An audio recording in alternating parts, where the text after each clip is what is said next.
हया जो रूहान को अपनी बेमतलब की झूठी मोहब्बत में फंसाने में पूरी तरह से कामयाब हो रही थी, अब हया की दाल नहीं गलने वाली।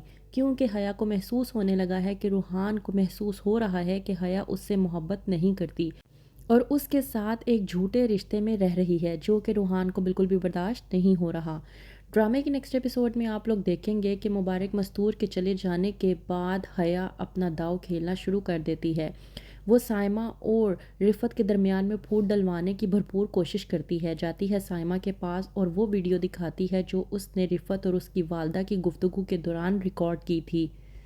साइमा जब वो वीडियो देखती है, जब रिफ़त और उसकी वालदा इस बात का मजाक बना रहे होते हैं, कहती है जब रिफ़त की वालदा कि साइमा के यहाँ औलाद नहीं और हया का भी पता कुछ नहीं, तो इसका मतलब तो ये हुआ कि तुम्हारी औलाद ही इस घर की वारिस है। ये बात साइमा को बिल्कुल भी बर्दाश्त नहीं होती। वो कहती है हया से कि मुझे बिल्कुल भी उम्मीद नहीं थी कि भाभी ऐसा भी कुछ कर सकती हैं। हया जो कि साइमा को समझाने की कोशिश करती है और कहती है कि भाभी जैसी सीधी सादी नज़र आती हैं वो वैसी बिल्कुल भी नहीं है। भाभी बहुत चालाक हैं।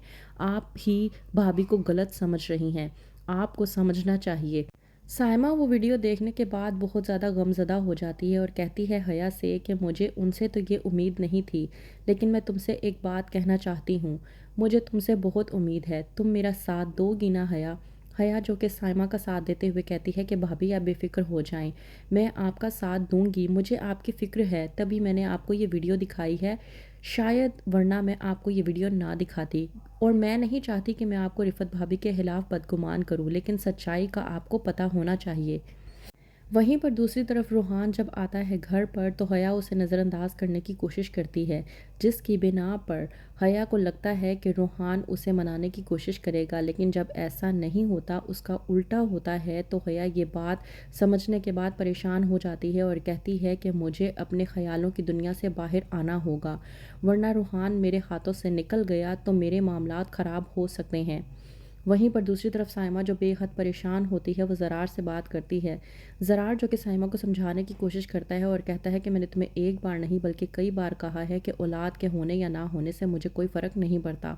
साइमा ज़रार से कहती है कि आपको बेशक फ़र्क नहीं पड़ता, लेकिन रिफ़त भाभी और उनकी वालदा को बहुत ज़्यादा फ़र्क पड़ता है और उन्होंने बात की है।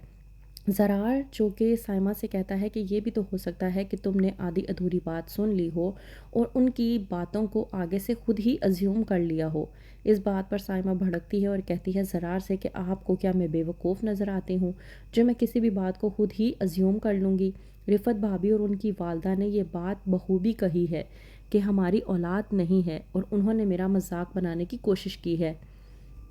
वहीं पर हया जो कि रूहान को अपने काबू में करने की कोशिश करती है, ताकि वो रूहान को ये बता सके कि वो उससे मोहब्बत करने लगी है और वो उसके साथ अपना रिश्ता अच्छे से कायम करना चाहती है। दूसरी तरफ साइमा जो कि अगले दिन आफाक के जाने का इंतज़ार कर रही होती है। आफाक जैसे ही ऑफिस के लिए चला जाता है तो जाती है साइमा रिफ़त के कमरे में और जाकर कहती है कि भाभी मैं आपसे बात करना चाहती हूँ। रिफ़त जब साइमा से पूछती है तो इस बात पर साइमा भड़कती है और कहती है कि भाभी मुझे आप एक बात बताएं, आपकी हिम्मत कैसे हुई कि आपने मेरी बे औलादी का मजाक उड़ाया। साइमा रिफ़त को कहती है कि तुम्हें कोई गलत फहमी हुई है, तुम्हें आखिरकार ये सब कुछ किसने कहा है? वहीं पर साइमा भड़कती है और कहती है रिफ़त से कि मुझे कोई गलत फहमी नहीं हुई। मैं बहुत अच्छे तरीके से जानती हूँ कि आपने और आपकी वालदा ने मिलकर मेरी बे औलादी का मजाक बनाने की कोशिश की है। तो मैं आपको एक बात बता दूँ, अगर मेरी औलाद नहीं है तो इसमें अल्लाह की कोई रज़ा है। आप मेरा मजाक क्यों नहीं बना सकती? साइमा जब कहती है कि मैंने आपको समझने में बहुत बड़ी गलती की है तो वहीं पर रिफ़त हो जाती है परेशान। तो किस तरह से रिफ़त मनाएगी साइमा को और किस तरह से संभालेगी उस ज़िम्मेदारी को जो मुबारक मस्तूर जाने से पहले उसे देकर गई थी? क्या होगा आगे? मज़ीद जानने के लिए देखते रहिए ड्रामा सीरियल हया।